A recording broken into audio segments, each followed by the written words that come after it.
Hello and welcome to the Awakened Feminine podcast. I'm your host, Kaki Lee, a mindset coach and healer who's on a mission to share the love and wisdom of inspiring women from around the world who have gone through adversity and turned their pain into purpose. Today, I'm excited to share the love and wisdom of transformational coach and founder of Rocky Mountain Rose Coaching, Samantha Quintana, who is joining me all the way from Southern Colorado in the USA. Welcome, Samantha. Hi, thanks for Hi. having me. Thank you so much for joining me on the Awaken Feminine podcast. Before we get started and dive into your journey, I really love you to share what your definition is of an awakened feminine or an awakened woman. Oh, this is such a beautiful question. Thank you so much for asking. I believe that an awakened feminine is someone who is honest, loving, caring, nurturing, and all with a little bit of sass and confidence to help others succeed in their life, no matter where they came from, where they're at, or where they're going. And really have the energy of both masculine and feminine to lead, but also cultivate curiosity. Yeah. That's such a beautiful definition. Thank you for sharing that. So, Samantha, I'd love to start sharing your journey now. So, I mentioned that you're a transformational coach, and I know you're an amazing coach because we went through coaching school together and we got our certification together. So, I've had sessions with you, and you are really amazing. So, I really would like you to kind of share with us what led you down the path of coaching. Did you have a spiritual awakening or aha moment that really led you down this path? I did. I had a massive spiritual awakening. So I was in a really toxic, abusive relationship, and I fell into this really deep, dark, suicidal depression, which was not the best place. And at that moment, I had asked the universe or God and spirituality, I guess, for a purpose, and I needed the strength to move forward. And ultimately, what happened was my intuition started to develop. I started my gifts in spirituality, and that led me into using my intuition to help others. And that's what led me down coaching. I went from a traditional job and having a career in corporate America, working with nonprofits and working with um, people who have had a lot of adversity in different areas. So I worked with people with disabilities. I was also a teacher and then a preschool teacher.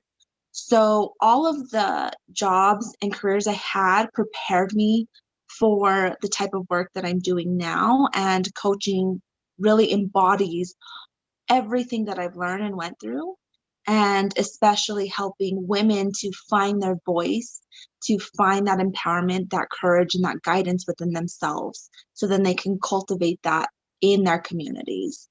Yeah, So that's what. yeah, beautiful. I'd really like to unpack a little bit your development of your gifts. So, how did they just kind of suddenly appear, and how have you progressed since you started that first development of your intuition? Yeah, so that's such a funny story, kind of. I I was in such a deep, dark place, and I was in control of my ex. He had control of my money. He Mm, had control of my time. He had control of my mind, um, which mindset's key, right? And so he had control of all of these things. So I didn't have money to spend to get a spiritual card reading or anything like that. And one day I started seeing numbers. I started seeing 1111, 222, blah, blah, blah. So I looked it up on YouTube and I saw tarot card readings. yeah. And my dad, previously, when I was like 16 years old, when he was alive, took me to a reading, which I had no idea, didn't think anything much of it. But then when they showed up again, I was like, I need this. So I couldn't afford to buy a reading from somebody else. So I bought my own deck. Yeah. And that's where I started to cultivate that intuition. And I started to let my inner voice be guided. At that moment, I didn't know. I was just trying to fix a problem. I was trying to fix my relationship, trying to fix my life. I had gone through school, education, marriage, all of it, and everything was falling apart. And Mm. so I just needed something to hold on to. Yeah. So I used tarot as a way to start guiding me. And what I didn't know at the time, which I'm so grateful for now, is that it opened up gifts beyond I can imagine. And now, if I want a specific gift or I see something, I'm like, I want that gift. And usually I'll start like certain little things will start popping up and it'll start building on my original gift. And then pretty soon I have it. Yeah. So I've developed gifts of like mediumship, of talking with specific angels, people who've passed on, being able to do a soul blueprint of like where people are blocked in certain areas of their life. And now tarot cards are just another tool for me Yeah. to connect with my intuition and my body. Yeah.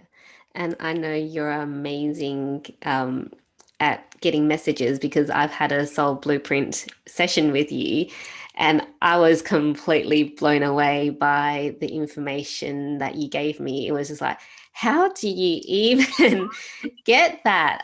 So yeah, and I just love how you can go, oh yeah, I'll have a bit of that, and then you just can develop it. There's not a lot of people that can just go, oh yeah, I want some of that, and just be able to just develop those gifts. A lot of people, it takes some time to do that, so that's really cool. So thank you for sharing that. I want to jump now to a bit. You were talking about your ex having control of pretty much your whole being.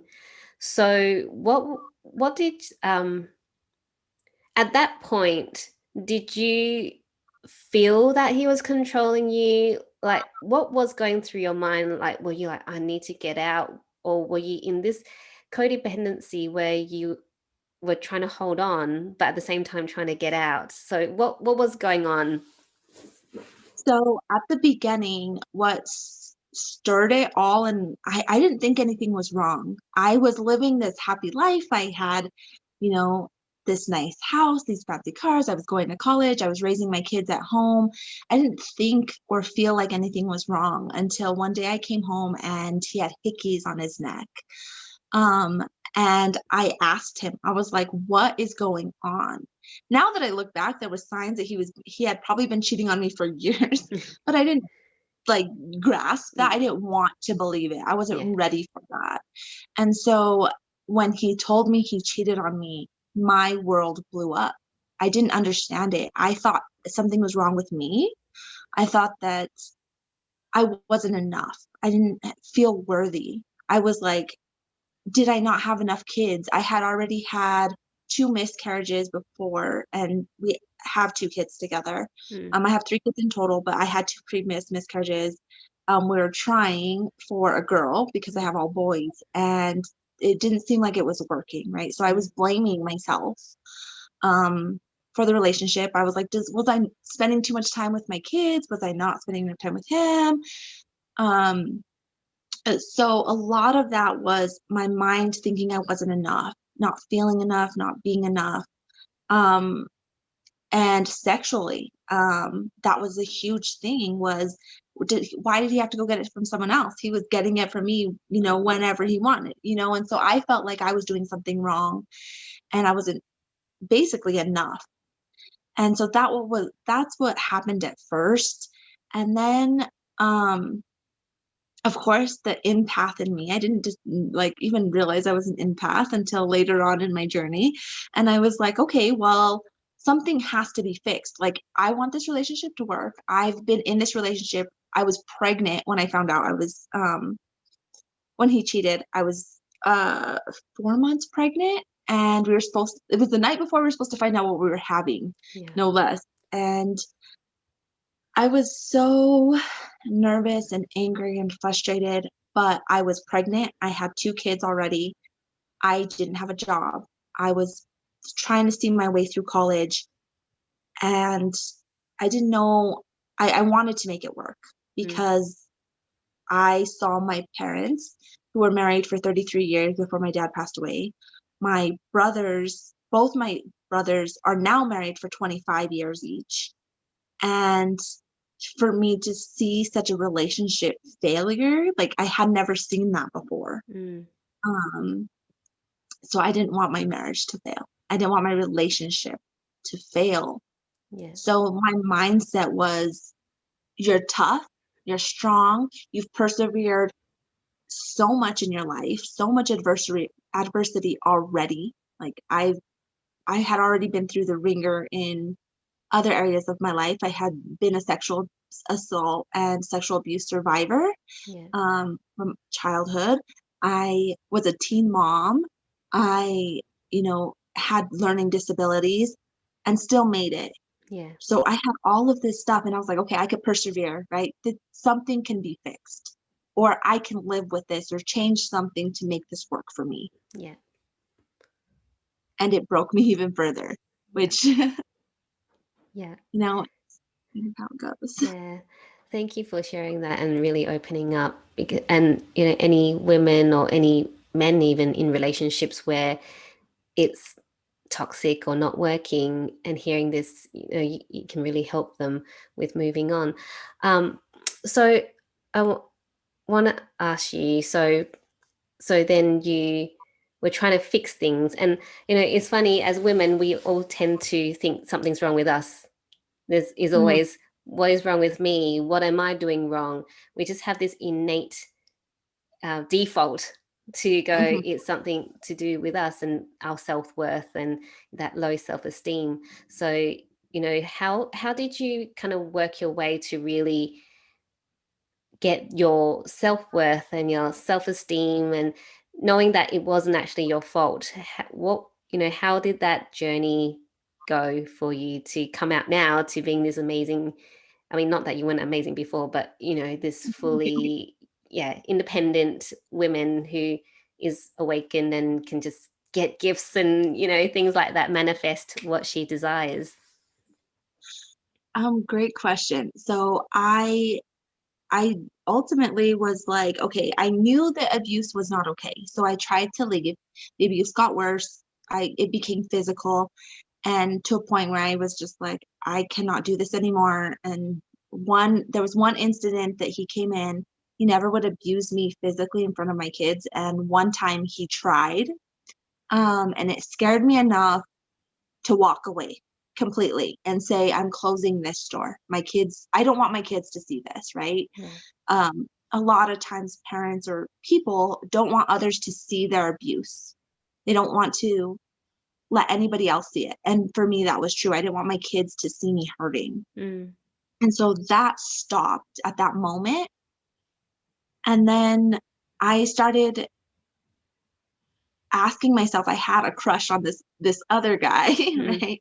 And I was like, I want to be loved, right? I just felt like I needed to be loved at that point. I was so broken, I just felt the need to be loved. So I was getting these messages to learn to love yourself, self-love. You want this person, you want a healthy relationship, learn to love yourself, learn to love yourself. And so I started asking myself, well, what does it take to love myself? What does that even mean? Is it self-care, going and getting massages? Is it, which I tried because I, was going to try anything at this point. yeah. And so I started asking myself, what does my body need? What does my soul need at this moment? Where do I feel the happiest? And I started really embracing my femininity, where before I started looking into the wounds of my mother and my father and the feelings that being a woman wasn't strong. That's where my unworthiness came from, was being a woman was weak because I saw my mom put up with so much crap from my dad, and my dad put up so much crap from my mom. It wasn't an imbalance, but the way I perceived it, it Yeah. was Yeah. because I thought it was, right? It wasn't that they were doing it. They probably had a healthier marriage than a lot of people. But Mm-hmm. my perception of it was that women are weak if they're not doing A, B, and C, which is what society had said, right? Yeah. If if you don't have a career and raising kids, you're not successful. You're not a woman, Yeah. right? So you're weak. And so I thought I was weak. And I started looking at being a woman as weak and really seeing that for myself and understanding that I am not weak, that I'm a woman and I can choose to be the woman I want to be. And who did I want to be? I was so broken. I didn't know who I was. I didn't know where I was going. I didn't know anything. Yeah. So that was my pivotal moment to say, who do I want to be? What does a woman, an empowered woman, look like, feel like, be? Yeah. And start creating from that. And that's how I started, is really getting into loving myself from a place of where are my wounds at and questioning those wounds. Is that Yeah. really true? And do I want that to be true? Yeah. Yeah. That's so beautiful to, yeah, because all the answers are within us and we always look outside for answers. So I just love that you actually went, okay, what is it that I want?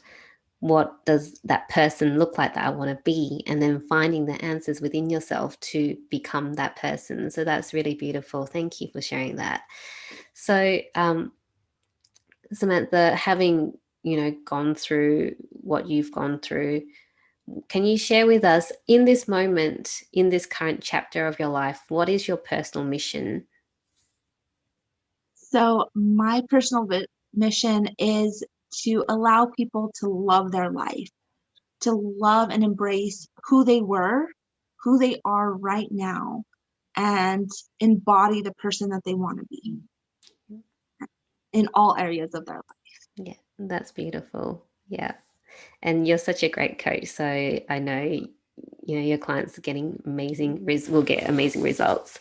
So Samantha, I want to go a bit deeper with you. I know you've already gone through, you've already shared experience where it was quite challenging for you, but was there a particular experience which was the most challenging that led to your biggest breakthrough? Yes, setting boundaries and sticking to those. Um, my biggest challenge was knowing that I had been broken or felt like I was broken Yeah. and being okay with that, to a place of I can do this even when it's hard. Even though I was still madly in love with my ex and I didn't want to leave. I didn't want the marriage to fail. And even though we weren't living together and all this toxicity was still happening and the abuse was still happening, I still was in love. I still thought that I was in love. Yeah. Um, so that moment when he came in and wanted to hurt me in front of my kids and to walk away permanently and do it for somebody, I was able to do it for somebody else, but I wasn't quite ready to do it for myself at Mm, that moment. I was doing it for my kids and not for myself. yeah. And to stick to that, to stick to and be committed to walking away, even though I was still in love Yeah. or thought I was in love. Now that I see, I was like, oh, that's Yeah. toxic love. But Yeah. at that moment, I thought it was love. Yeah. Yeah. And boundaries is such a big thing for women, especially. I think we tend to feel bad if, someone wants us to help them and we don't want to, but we might say yes anyway. Or, even with kids and relationships, setting those healthy boundaries is just so important for your self-love and self-care, right? Right, right. Yeah. Yeah. Yeah. So, Samantha, I'd like to know, during those moments where you had such big challenges, what were some of the tools or teachers that were really helpful in your healing process? So I have several tools. I shared with you, I couldn't afford a lot when I first started the healing process. Yeah. Um, So I started reading books. I Heather Ash Amara, the warrior goddess training, gave me some really good tools on how to say no and how to say yes with meaning. Mm, So I started creating that. Um, I started going to therapy, um, and using my intuition was probably the biggest and best healer for me because I learned to love myself with myself. yeah, And I had to look at myself and love myself even if it didn't look pretty.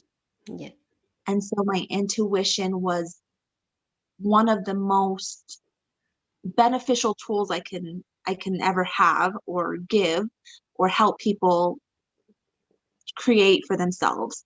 mm, Was learning to tap into your heart and yeah, what that means, not necessarily, and to accept your mind. yeah, And I had mentors that I would see online that I was like, oh yeah, I want to see that. Um, I know that like I love the law of attraction and Esther Hicks and all of that now, but when I was in the middle and the beginning stages, I couldn't comprehend that. It was too much for me. yeah, So I had to start small by reading books and using my intuition to ask myself, what does this look like right now at this moment? And is there anything I can do? Taking that one small step. How I got out of that depression and how I was able to start moving forward was making my bed. I YouTubed a video on what successful people do because I needed success at that moment, right? yeah, And it said, make your bed every morning. yeah, And so I said, okay, I'm going to make my bed today. I didn't say I wasn't going to get back in my bed or that I was going to do it for a week. I said, today at this moment, I'm going to take that first step and I'm going to make my bed. mm, And I was proud of that because there was days I didn't want to get out of bed. yeah, So finding that one step was a beneficial tool for me. yeah. I love that one step because we, I think, as a society, think we have to check off all these things that we need to do to be a successful person. We need to meditate every day. We need to exercise every day. We need to do this, drink a green smoothie every day. But really, when you're in the state that you were in, or even if you're just starting out wanting to become successful, it's just taking that step and that step in the moment and not thinking 10 years ahead and going, oh, how am I even going to get there? Because you're going to get so overwhelmed that you're not going to do Exactly. anything. So yeah, thank you for sharing that tool, because that is so important. And Sam, I don't know if you're an avid reader. I mean, you were saying that you read a lot of books, and you mentioned the book. Was it the Warrior Goddess the training. Warrior Goddess training? Were there any other books that impacted your life, or was that the book that really made that big impact because that was going from, you know, that depression to really then starting that step forward? There has been several books. The Four Agreements. One thing that's huge on that is be impeccable with your word. Mm, Right? Always live in integrity. yeah, Right. And I really learned from that book. Um, Everybody has a story, and we're living through that story. What we perceive is a story that we create, yeah, and other people aren't going to see that same story. So let go, don't judge, and open yourself up to curiosity of other people's stories, other people's curiosities, and to live with the mind of a child that it's not good, it's not bad, it's beautiful in all that it is. yeah, So that was another book that really shifted my way of being yeah, and letting go of the judgments of myself and of others. yeah, yeah. I love that. And I think we have so much most people have so much judgment of themselves, and then that also then comes out and reflects on your judgment of others, because you tend to judge others for things that you don't like about yourself as well. Yeah. Right, Yeah. right. Yeah. But yeah, Yeah. but like you said, understanding their story and knowing that people only know what they know, right? And people might be doing that because they don't know what the better thing to do is. And to understand that and forgive and accept. Yeah. So, Sam, I want to ask you, if you can time travel and go back to a younger version of yourself, what advice would you give yourself? I would give myself the advice to be patient with myself because I am not a patient woman. Neither am I. It's I own that okay. boldly, right? Like I own that.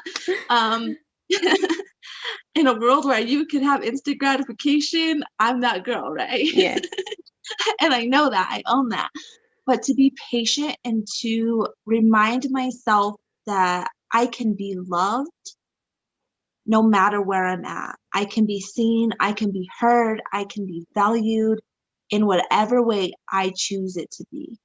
Yeah. And I would love to give my nieces and my daughters and if I had daughters, I have boys, but and if I were to go back and give myself that advice was to allow yourself to experience and love every experience, even the adversities, Yeah. sorry. Um, to Yeah. love, to love, like, and still go through it. Like, it's okay. You're gonna be fine. Yeah. And I always, part of my purpose or my slogan is you got this, right? To always remind yourself, you got this.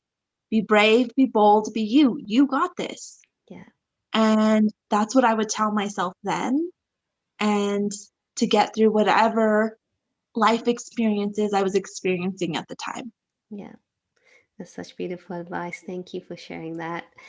So, Samantha, this year there's been a lot of changes in the world, and there are people who are, navigating change, or they might have just been in this mindset of being stuck where they are. And now, like, towards the end of the year, as we started, getting to start a new year, that now they're really looking at, okay, what do I need to change, or what I need to do to improve my life.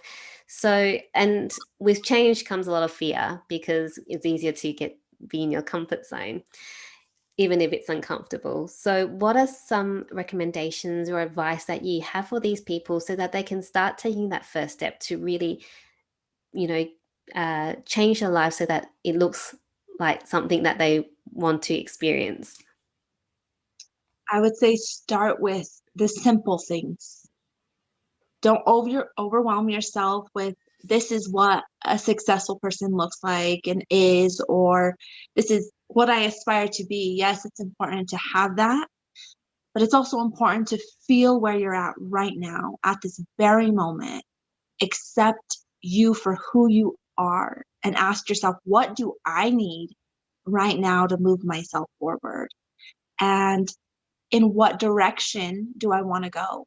So creating a clear vision of what you want your life to look like and remembering that the universe will serve it if you believe you deserve it.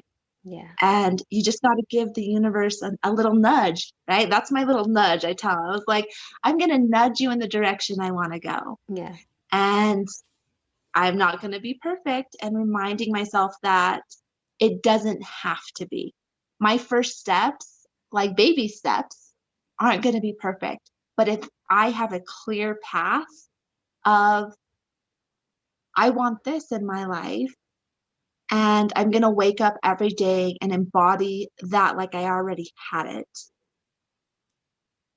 then that's how it's going to really progress the momentum. I know there's days where I get up and I'm like, oh my gosh, my kitchen is a mess. Oh my gosh, I don't want to do this, right? Like, and part of my goals is to have like this nice organized kitchen or Yeah. house, right? And I'm like, yeah, yeah, not today, right? Yeah. And so instead of saying like, okay, I'm gonna get distracted in work, I say, I'm just gonna do the dishes today, and I'm gonna organize the dishes, not anything else, right? And that just gives you enough momentum to get started.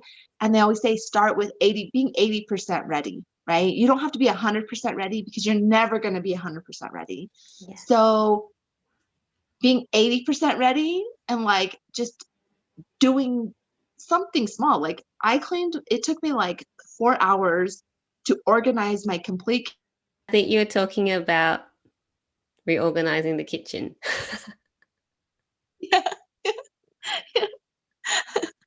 So it took me like 4 hours and I organized everything, put everything away. But it started with me saying, this is really what I want, making a commitment. I want an organized home.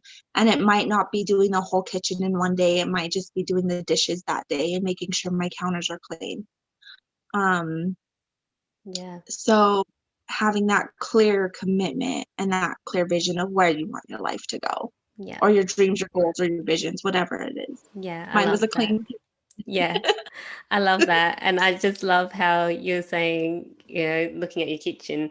I I haven't posted it up on social media yet, but I had not folded my clothes for like I think a good month, and it was like a mountain, but it wasn't a priority at that time. I had other things. So again, my commitment was not my laundry in the last month, but then it became okay, I better sort this out, and I wanted to have that clean and tidy home, so I took the action to sort that out. So it's so true. It's just taking that inspired action. I think I was reading Gabrielle Bernstein's You Are the Guru. And one of the things she is saying is take inspired action.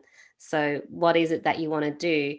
Don't overwhelm yourself with that list or, that goal, that big goal. What is the inspired action? What's the first action that you can take to get you closer rather than Yeah, that big action, which you might not even know what to do to get there?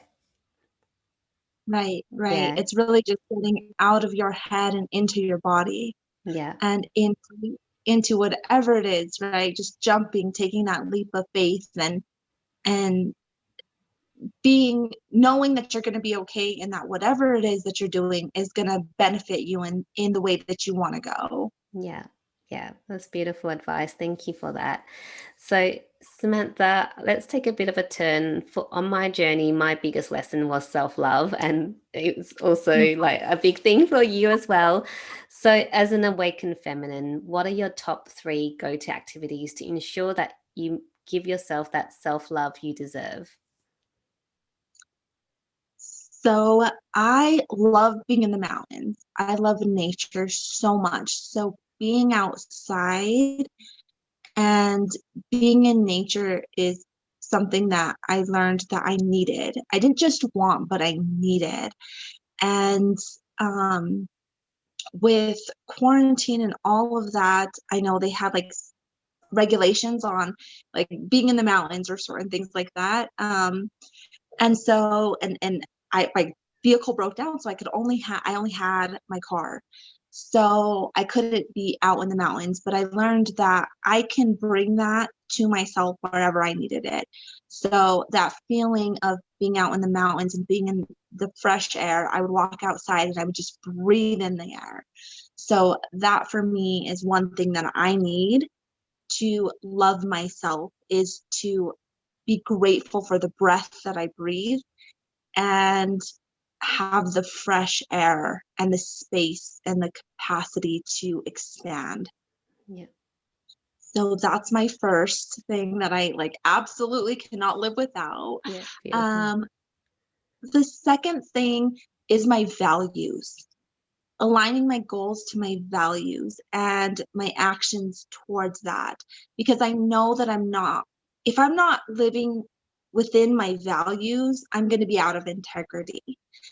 And that's not going to make me feel good. And that's really going to hit me hard with my self confidence.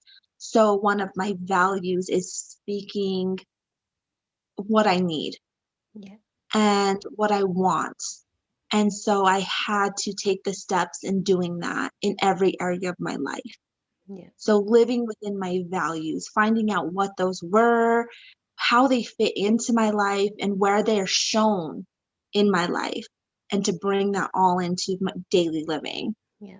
I love So that. that was the second thing.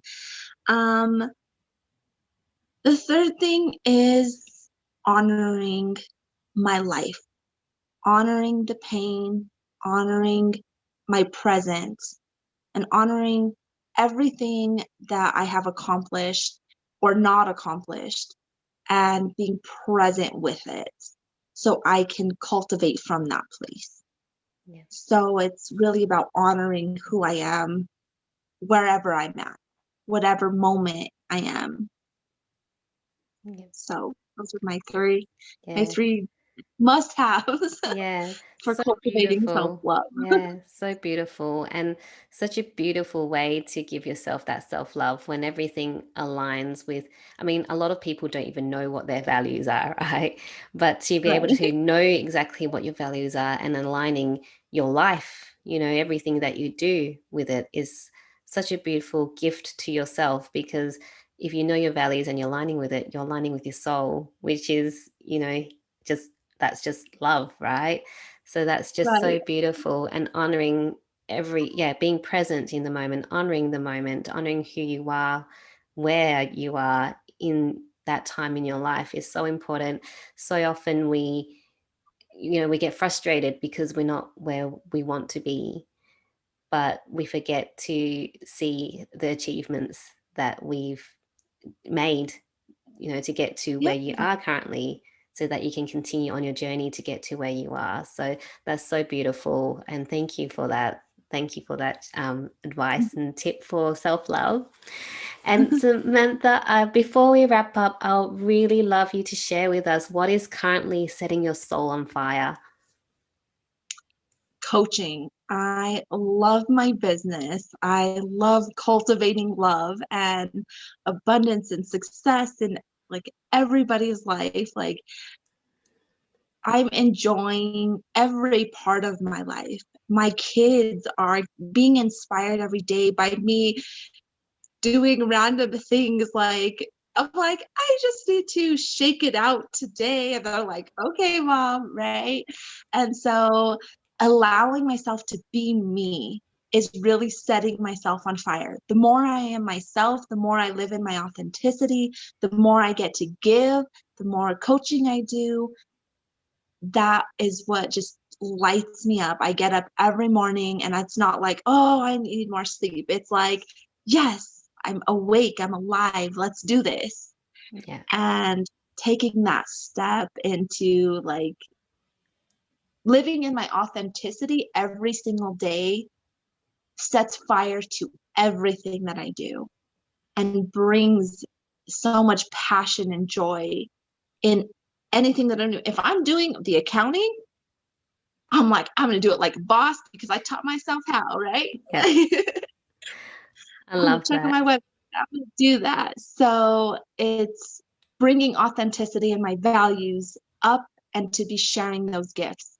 So I do get to share my gifts of my intuition and mediumship and all of the gifts that I've been provided with the world now, and stepping into that leadership role is what is my current love, is to bring all my gifts into the community and for the community to build on those gifts and them create and them be inspired. So yeah, that's what's lighting me on fire.